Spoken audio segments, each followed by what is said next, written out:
So it's been a couple big days for you with your travel. And both of us Yeah. were yesterday with advisors, with investment advisors, talking about SDR and sell side consulting. And you flew in really late last night. I'm so glad to see you in the office, safe and sound, and home again hopefully for a great weekend. So one of the things I wanted to talk to you about, and this is not on the sort of the agenda so much, but I was just thinking last night about how we had meetings at the same time in different cities. And it was with a group of financial advisors that were new in terms of our relationship. What'd you hear from them? What was the feedback in terms of what you talked about? Because I heard some really interesting things and they had some questions that I thought were good, but I thought I'd ask you what happened on your end too, just as a starter. Well, Mark, we both were spending time with financial advisors that have clients that are business owners. And the media, the popular press, and the financial press has been talking about a transfer of wealth among baby boomers that is well into the trillions of dollars. And that's been a discussion point for about 10 years now. But now we're in a place where the baby boomer generation owns a lot of businesses across the country and all sorts of different types of businesses.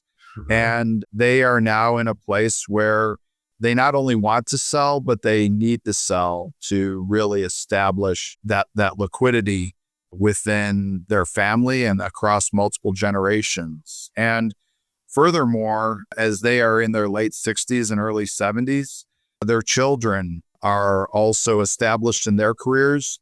And it's pretty clear that the kids do not want mom and dad's business to take over. And so it is just an absolute perfect scenario for businesses to be sold. And at the same time, there's capital, trillions of dollars in capital looking to acquire these businesses. And so it is just an incredible moment in history for the business owner, investment banks like SDR that help business owners sell their company, and also the wealth manager that helps steward the proceeds of that sale. You know, one of the things I took away from the group that I was speaking to yesterday was how eager they are to learn more about, what you just said. Whereas, let's call it even just 4 years ago, there was more of a casual response. And I think it's interesting that, you're saying this because we've watched this over the last several years in terms of now it's a point where, oh gosh, I have this practice, I'm running this business. And actually one gentleman said this to me yesterday, I can't take my eye off the ball in terms of running my practice and dealing with my clients, but this is really important, if nothing else from a service attitude or a service perspective for my clients. I want to make sure they're taken care of and that I can help walk them through any type of exit planning and sale if that's what happens for them. So it's man, I'm telling you, it really is an exciting time. I have some questions for you. And when we talk about advisors and financial advisors, of course, that's my background for too many years to admit. And we've known each other for half that time almost. And so we've watched each other, go through our journey. And so it's kind of like business owners do the same thing, right? And so many of them now are at that point where maybe a little bit younger than me, maybe my age, and maybe even some of them are younger because they're just ready to try the next adventure. We don't know.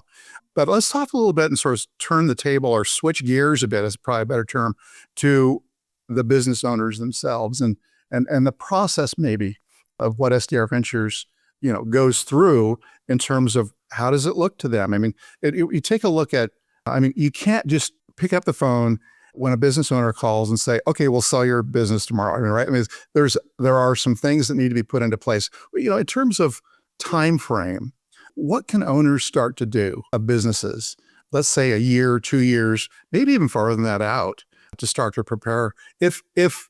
Well, for example, if you take a look, if SDR takes a look and says, oh, there's some things that need to be done, or even just on their own, if they think, I got to get my shop in order, what are tell me what those things are. What can they start to take a look at to prepare? Yeah, thanks, Mark. Those are great questions. And I think it's going to surprise business owners when they hear what goes into both exit planning, the sale of a business, and then thriving after the sale of the business as your life changes. When we think about what business owners can do 1 to 2 years prior to selling their business, Let me start by laying out the actual timeline.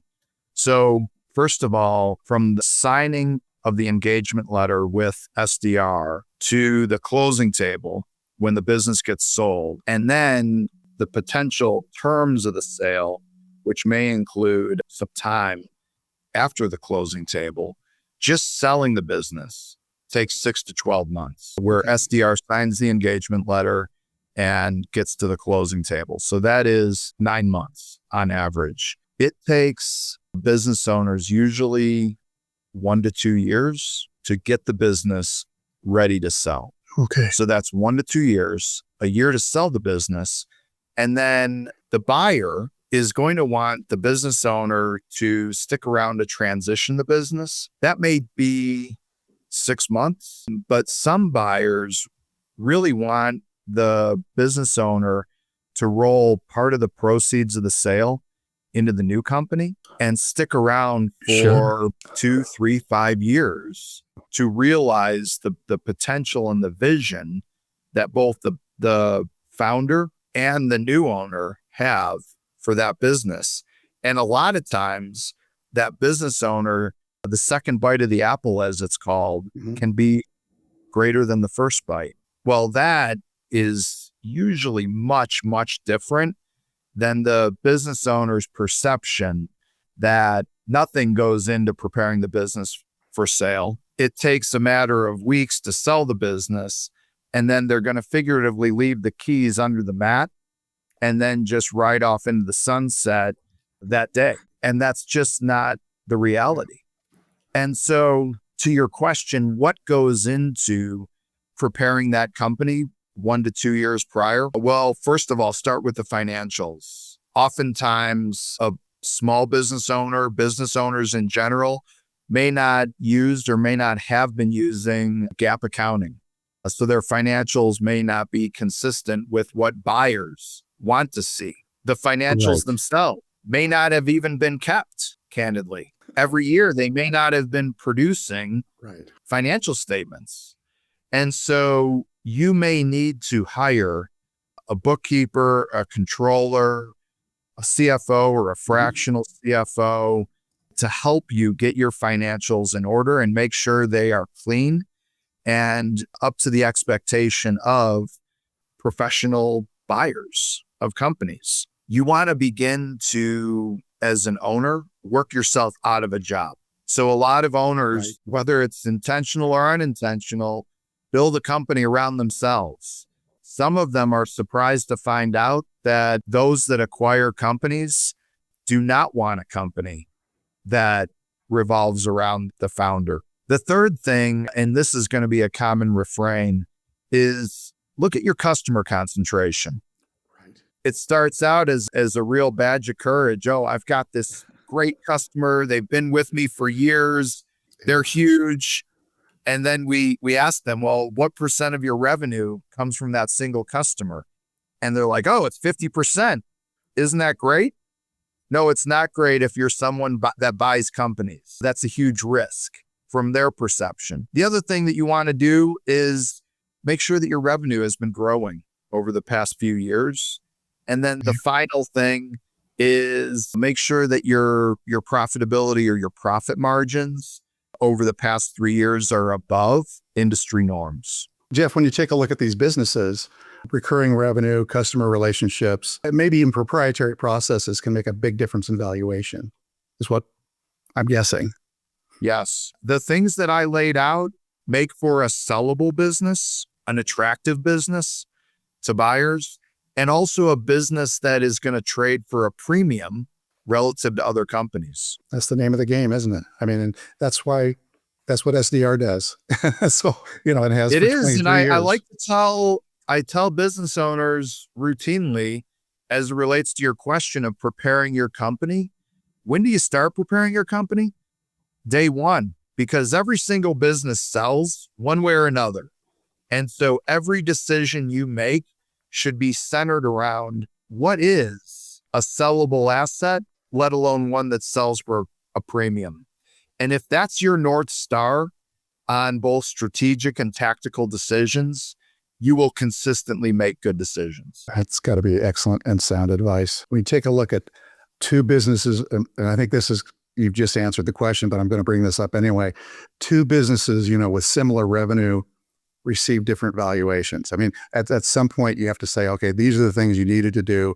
But it sounds like all those factors are pretty much what come into the play. But people don't realize that necessarily, do they? And so it has to be sort of broken apart and taken a look at, right? I mean, oh, without question. And I know that we'll unpack this, but there are at least 12 areas that add value to a business, or on the flip side, detract from the value or reduce the value of the business. And that is exactly why you could have two companies in the same geography that will be acquired or trade at pretty dramatically different valuations. And so we routinely talk with business owners at every stage of their entrepreneurial journey as to, okay, in my industry, who are the buyers? What are they paying a premium for? And to your point, Mark, it ends up being a lot of the same refrain: recurring revenue growth, sure. sizable profit margins or EBITDA margins that are above industry averages. Some of the things we didn't touch on, besides customer concentration, is, do you have a great culture? Do you have a management team that is high functioning? Have you created a business that can be scaled into so the future will be bright? Is the business highly dependent on the owner? Do you have a clear niche, what Warren Buffett used to call a moat, a clear moat that surrounds your company? Is it defensible? Do you have KPIs? Do you have a dashboard that the new owner can come in and see a dashboard that evaluates the different lines of business, the financial, legal, compliance? Do you have these clear systems in place? And so if you have those things, you are going to add tremendous value to the business. Can we talk a little bit about buyers? Because you mentioned buyers in that comment. I mean, maybe you're not ready at this point, but I just kind of want to, when we have conversations, Geoff, sometimes it's a little free flowing, and I feel like that's what business really is. But you're imparting a lot of stuff here, and I think it's good stuff. But when you take a look at buyers, what are the main factors that they look at, in a business, in valuing a business today? Sure. Well, they're going to look at the drivers that I just laid out, but they're ultimately going to value your company most often based on a multiple of EBITDA. And EBITDA stands for earnings before interest, taxes, depreciation, and amortization. And in its simplest form, it measures how profitable the company is, and it allows business owners and potential buyers to evaluate a company relative to similar companies in the same industry in particular. And so they're going to look at your financials and arrive at an EBITDA number. And then based on the company and some of the drivers of value and recent transactions, sales in the industry, they are going to come up with a multiple of that EBITDA. So as an example, if your EBITDA is $2 million a year, or the average over the past 3 years is $2 million, and the multiple is 10 times, that company will be valued at $20 million. Oh, that's a great way. That explains it all. That's perfect. So, Mark, if in some industries, it could be a multiple of revenue, same concept, but instead of EBITDA measuring profitability, revenue is more of a top line number, and it could be an annual revenue. It could be the average of the past 3 years. They are going to take a multiple and multiply that times your revenue number. So if your revenue is 4 million and the multiple is 2 times, then the company would be valued at 8 million. And the market determines these multiples. It's really good stuff. And what that draws me to ask right now would be the topic of unsolicited offers. And I know a lot of businesses that you've helped close and sell have started with unsolicited offers, and then they reached out to you either directly or through, somebody that they work with as an expert. Those aren't necessarily always the final and best, are they? No, rarely, and candidly, if ever. So there are different buyers, most notably private equity companies, private equity funds are most common buyers of private companies, particularly those with EBITDA that is north of 2 million. And so private equity companies have teams of people that will contact you, and it's usually a cold outreach, and they'll make an offer for your business. And it oftentimes catches people off guard because it is usually an attention-getting number. And they're like, oh, I'm so tired and burnt out. $10 million sounds like a lot of money.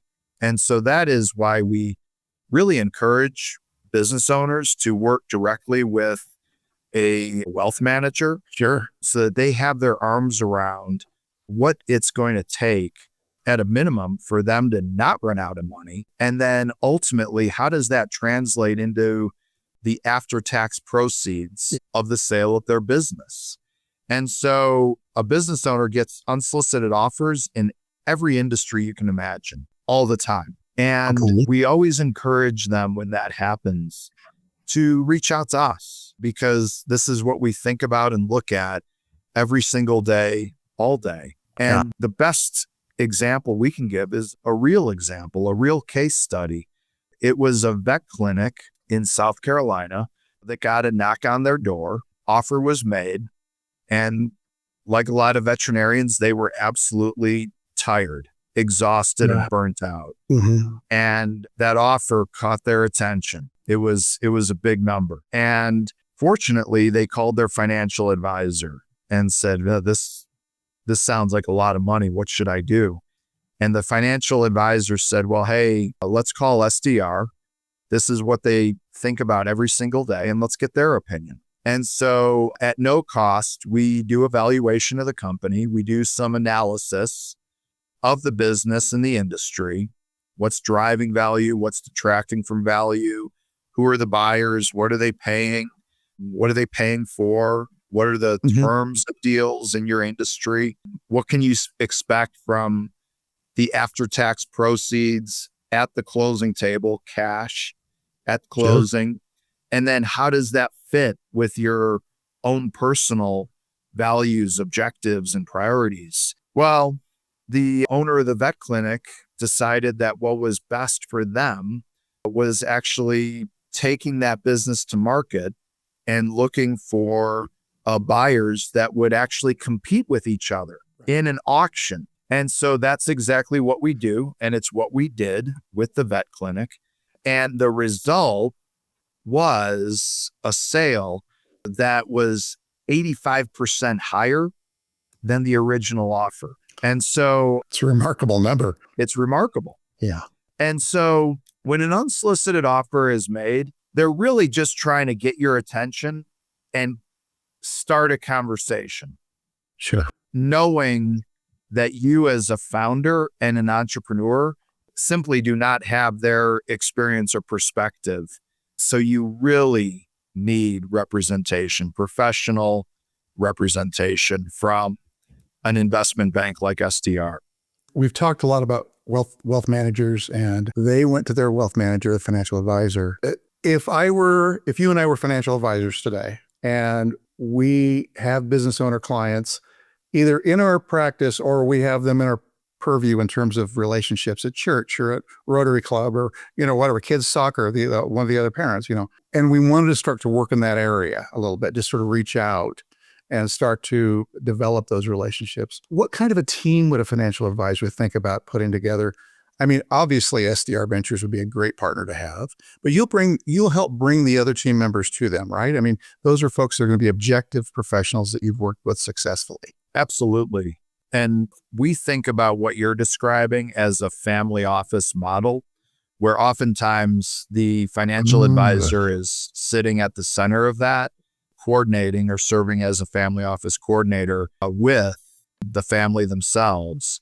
And so you need, while the business is running, during the sale process, and then after the sale, a team of professionals. And that includes a CPA that not only reports, but also thinks about tax strategy, because there's a lot that can happen to minimize and mitigate taxes if it's been done well before the sale of the company. And then certainly with the proceeds of the sale, an estate attorney. Oftentimes, this one-time liquidity event is creating generational wealth that needs to be not only protected, but transferred across generations. And you absolutely need that estate attorney at the table. Oftentimes, real estate is involved, philanthropy and charitable giving. So a charitable strategist can be involved. We encourage business owners in coordination with the financial advisor to start thinking about and creating an action plan for what life looks like after the sale of the company. That may include hiring a personal coach or an executive coach that is going to help guide you through and create an action plan that you execute on once the sale occurs. And so you really want this team that is figuratively or literally in the same room and has a very clear understanding of the values, priorities, and objectives of not only the business owner, but the entire family. Because after the sale of the business, it goes from that company that you owned, and the company that you're running is really family LLC. Yeah. And you need to start thinking in those terms. And the model that you use to that end is this team of advisors that surround you that make up your personal family office. I was taking a look at a case yesterday morning where the owner was a 55-year-old lady of a business. And one of the things that she was so proud of is that all of her employees were extended family to her, and there were some key employees, but she just wasn't at a point yet where she had maybe wrapped her head around. It was still early in the process, right? In this case. But part of what sort of rose to the top in terms of that conversation was an owner has to make sure that in the prep process, going back to that just for a split second here or so, things get put in order in terms of key employees, in terms of who's going to do what. And if something happened to that owner today, Geoff, the old proverbial got hit by a bus, how would the business run? And so what I hear you saying, and I want to sort of reiterate back to that, is after all these years of experience, but my guess is that when the founder started SDR, he was really into this anyway because of who Andy is. You take a look at who the person is, and you want to make sure that through the process of them selling, let's call it their baby even, which maybe that's a little bit of a colloquial term, but the thing that they've fostered and brought to its lively what it is today, how are they going to feel afterwards, right? And how's it going to, the question I have for you is this. Let's just ask this. How many owners of a business, percentage-wise, report that they're happy versus maybe not happy after a sale? Well, I want to share a couple stats to that end. First of all, 50% of business owners do not have a financial plan. So yeah, I'm serious, Mark. 50% do not have a financial plan. So that's step one. Yeah. Through SDR, get a valuation of your business and work with a wealth manager. And if you need introductions, we can help you, but create a financial plan. Secondly, over 70% of business owners regret selling in the first year that they sell their company. 70% in the first year. In the first year.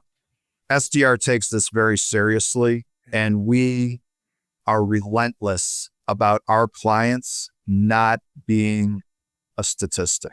This is their life's work. It is a one-time event when they sell that business. And our commitment to the business owner is through that team of professionals that surrounds you and supports you, ensures that your life, to the best of our abilities, has greater purpose, meaning, and that you are thriving on the other side of that sale, exceeding the expectations that you have for what life looks like after that liquidity event. And the way that that happens is through thoughtful and intentional planning, a team that surrounds you, and then the execution of that plan. And going back to the beginning of the conversation, that usually starts at least 1 to 2 years before the sale itself. Has to, right? You can't just snap your fingers, have that happen. So we've been talking about 30 minutes now, and I've had some questions for you. You've made some pretty profound comments in terms of what this process looks like, and the stats were, I don't know, startling to me, I guess, even though I've heard them before. It's something about this morning, it was like, that's a lot, the 50% of them not having, right, the sellers. I want to take this back to the baby boomer generation that's aging. So I've shared a few action items with the audience, getting the valuation, thinking about these unsolicited offers that come in, and starting to collect data so that you are making data-driven decisions rather than emotional decisions, getting the financial plan. But Mark, you touched on something that should not be overlooked with the baby boomer generation, and that is making sure, whether it's you controlling your fate through the sale of the business or establishing succession, and maybe that's through a trust, where a trust company sells the business. In fact, we closed on a company recently where the founder did pass away, and the sale of the business was through the trust. And so, food for thought. And there is not a single week that goes by where I and our team at SDR has not had a conversation with a baby boomer where cancer, heart disease, and Alzheimer's impose themselves on their story and the fate of their business. And as we all know, that is the nature of aging. And it's also the nature of an aging business owner population. And so there are things that our audience can do so that their fate can be in their hands and they can dictate on their terms how the story unfolds instead of having their fate imposed on them, because life does happen. It sure does. Hey, Geoff, when you take a look at the whole process, and it all sounds like, wow, this is great. We put them through, you help them prepare, you do your process that you've been doing for 23 years. But at the end of the day, the reality is not every deal closes. A couple of questions that revolve around that for you. Is there a prime reason that you see that happening, or a couple or three that when they don't close? And then what's your percentage of closing deals?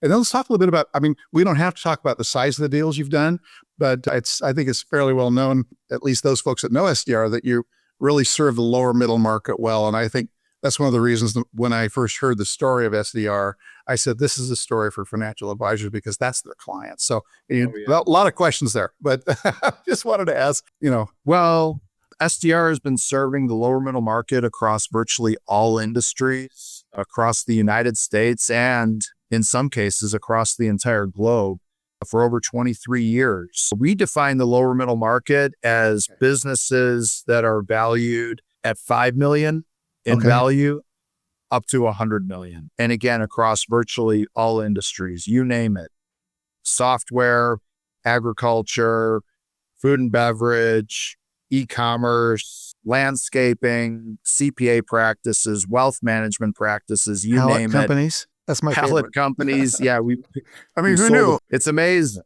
It's absolutely amazing. And so that is the lower middle market. And we take a tremendous amount of pride in representing the founders and entrepreneurs that are that lower middle market. And candidly, that's the fabric of this nation. That was going to be my next question. Do you have any stats in terms of lower middle market, which of course everybody knows somebody that owns a business. Not everybody knows somebody that owns a business, but a lot of us do, and have had neighbors that have owned businesses like window companies or whatever that are in that. How many businesses are there that are lower middle market? Well, just among baby boomers, it is trillions of dollars. Sure. Trillions. Wow. And our close rate is something that we are very proud of. It's north of 80%. Industry averages are around 50%. And so the reason our close rate is so high, Mark, is because when we talk to the business owner, we really embrace being part of their journey. And so Sure. if they come in and we recognize that their business is not quite ready to sell, we can give them feedback and also point them towards resources to help them get their business to where it's not only sellable, but it's sellable at a premium. And what causes a business to not sell? Most commonly, it's two things. It is revenue or profitability Okay. that are decreasing, both recently and over 3 years, and customer concentration makes it very difficult. That was just in my mind. I mean, the example would be somebody was talking yesterday about a business that 40% maybe their business was from Walmart, for example. Yeah. Oh, yeah. And that goes It's a away. problem. It's a problem. Yeah. So that goes back to preparation, maybe trying to, build a more diverse portfolio of clients, right?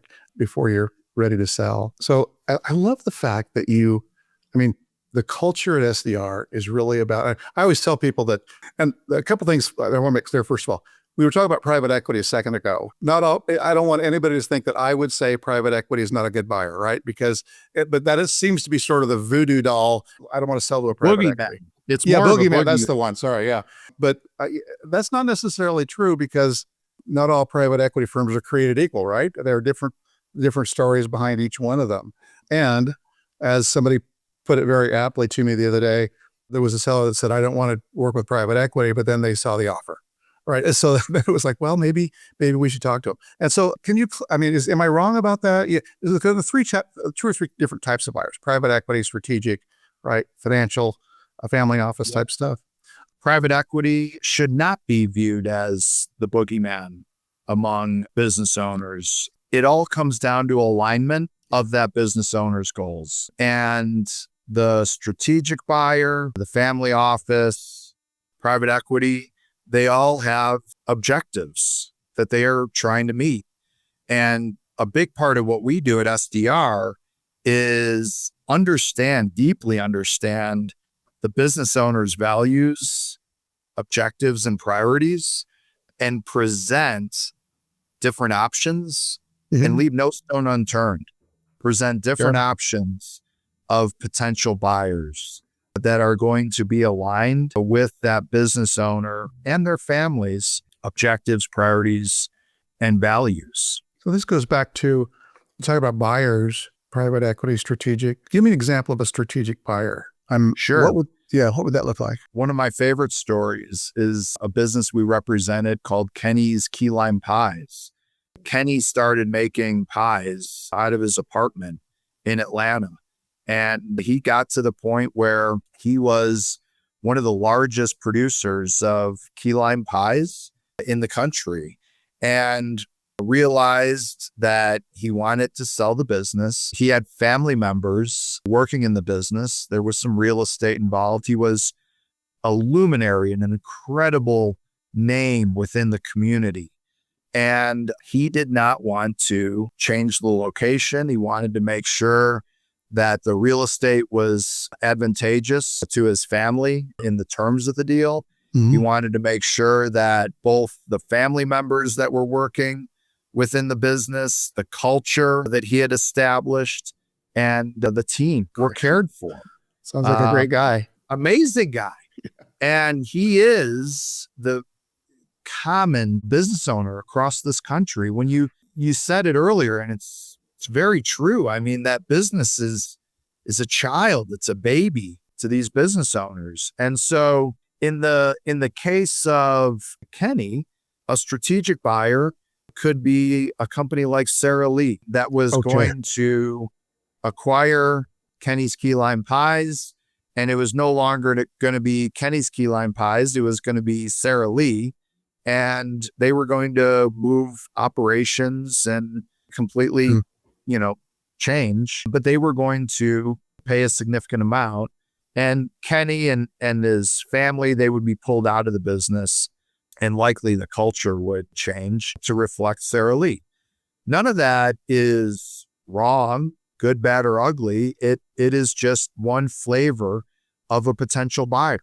Got it. A strategic buyer would have a really long-term vision for that company as well. A family office would also have a long-term vision, may not pay the same premium. They're going to pay a premium, but maybe not the same premium the strategic buyer would, but they would be more likely to want to keep a lot of the same leadership in place, allow Kenny to change his role and phase out of the business incrementally and over time, and really allow the business to continue to keep doing what it has proved it can do with the full support of that family office. And then, of course, you would have private equity that would want to come in, and they are going to try to scale the business, whether it is Sure. locally or through other locations, and then sell that business after 3 to 7 years. And Okay. so we were able to give Kenny, in this example, different options. And what was best for him, the culture, the team members, and his family, was in fact the family office. And so that's a wonderful example of the differences between private equity, a strategic buyer, and a family office, and what that can mean for each individual.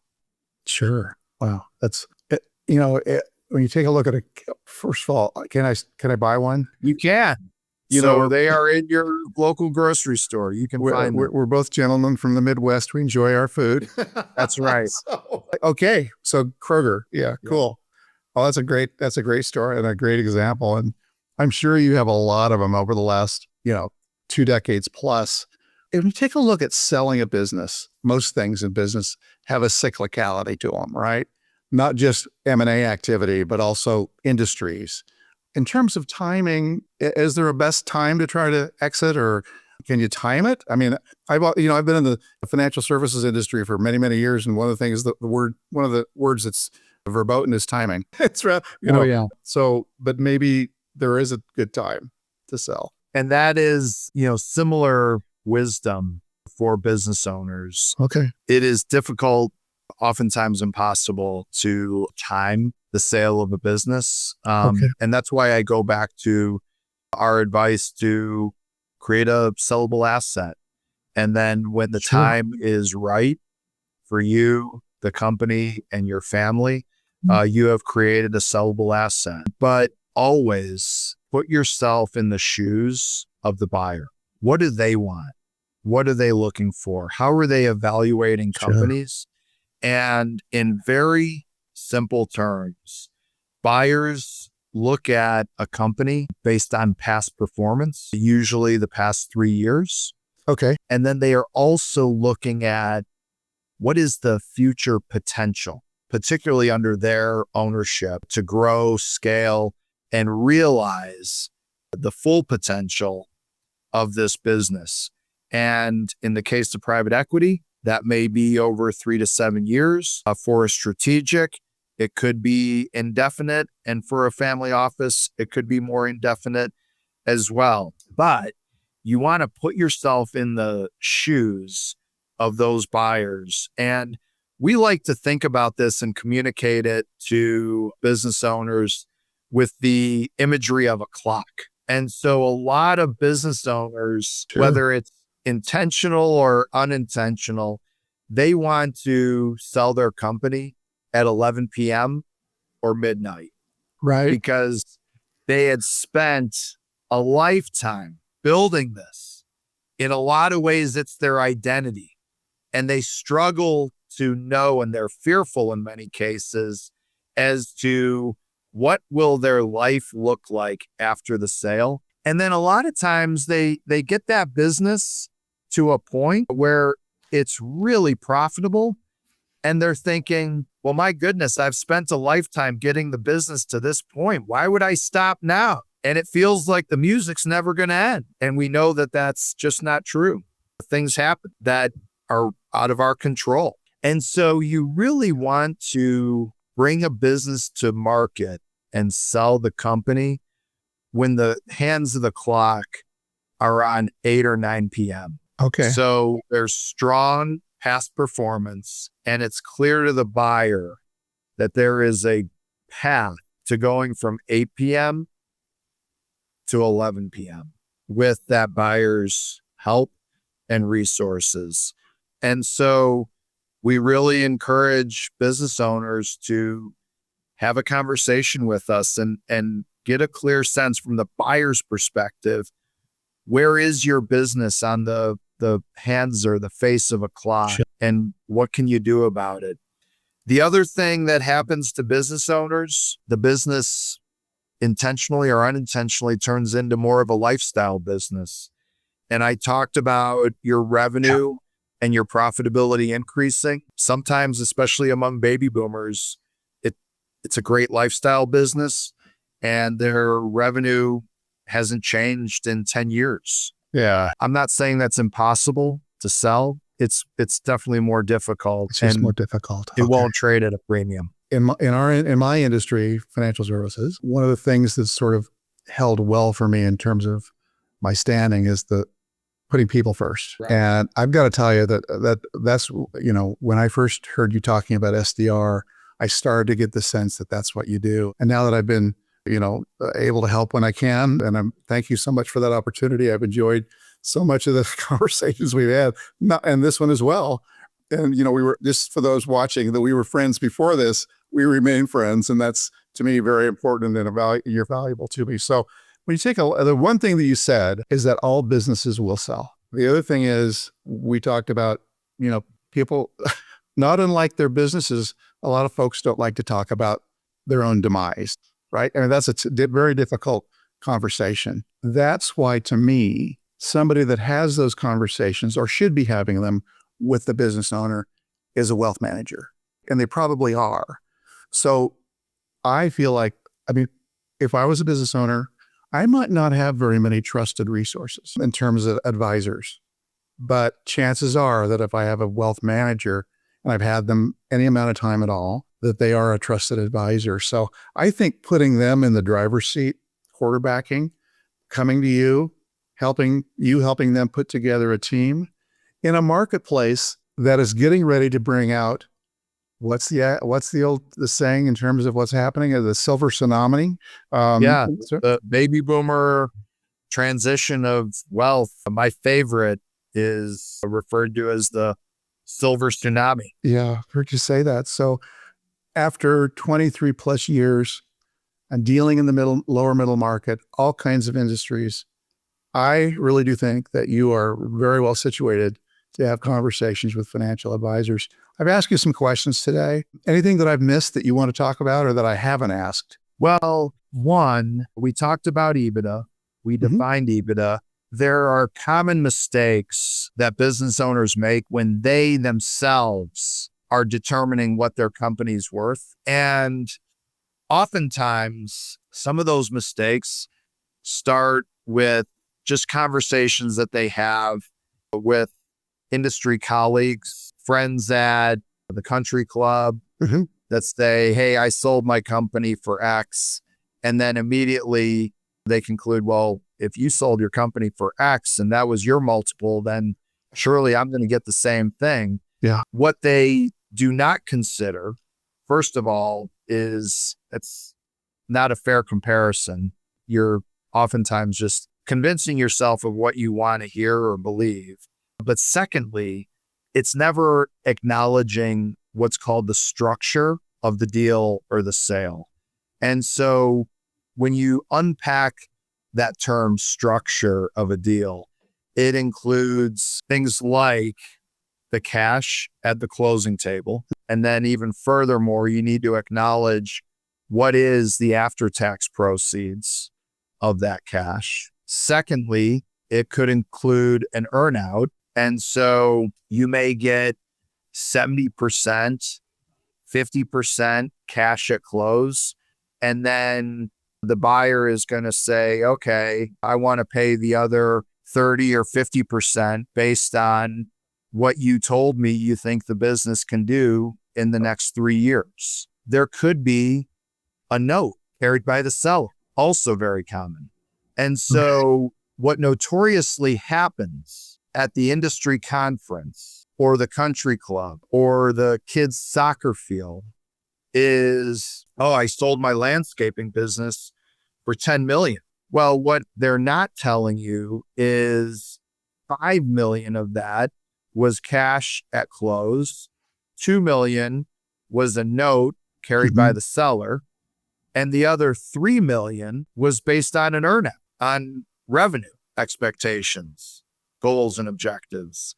And so what the business owner heard was what they wanted to hear was, wow, this guy at the kids' soccer field that I'm talking to on the sidelines put $10 million in his pocket. That's not the case at all. And so it is mission critical that you find out how buyers perceive your specific business. And then there is something else that I think is really important for business owners to take away. And that is, there is EBITDA, but then there are also adjustments to EBITDA, and namely add backs to EBITDA that can actually increase the value of a business.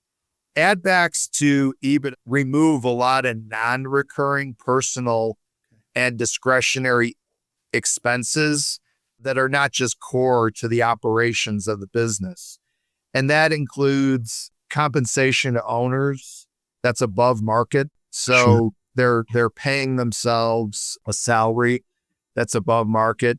They may have family members, like their mother-in-law is working the front desk, getting paid $200,000 to work a couple times a week. Yeah, my favorite is the exaggerated version is grandma sweeping the floors for $300,000 a year. That's right.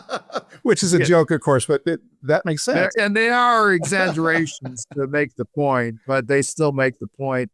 I'll tell you what's not an exaggeration is, and it's common, and that is the business owner that has been running personal expenses through their company. Oh, of course.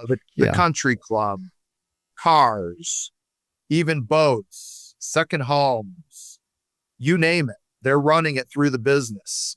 Gym memberships. And those are personal expenses and also owner related expenses. And this is why some business owners don't understand exactly how much it's going to take for them to live right after they sell. No idea.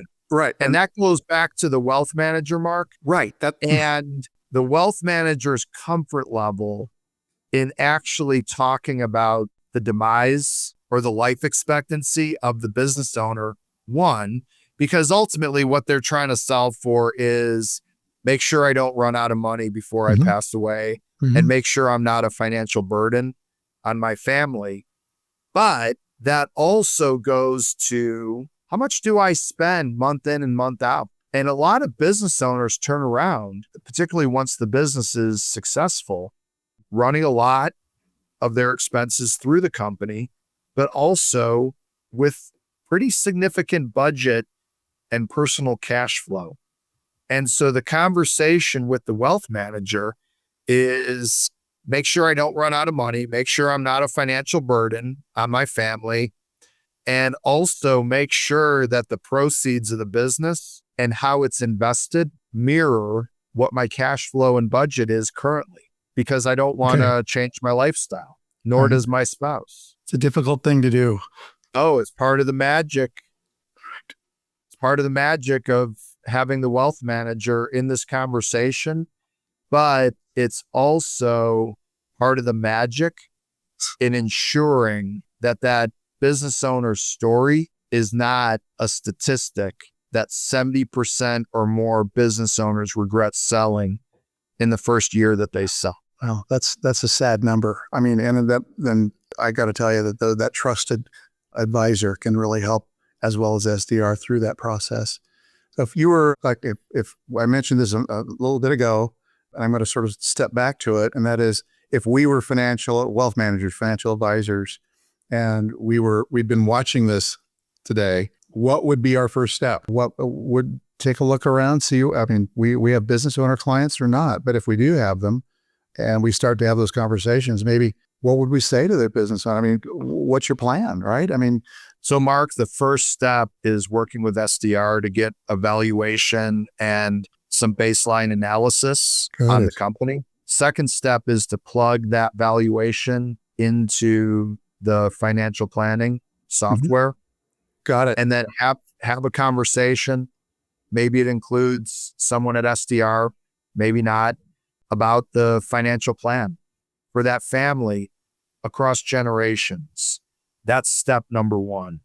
That should be done once a year with all clients that are business owners. And oh, by the way, great tool for new clients and prospects of offering that financial plan that solves for retirement needs, but also cash flow analysis.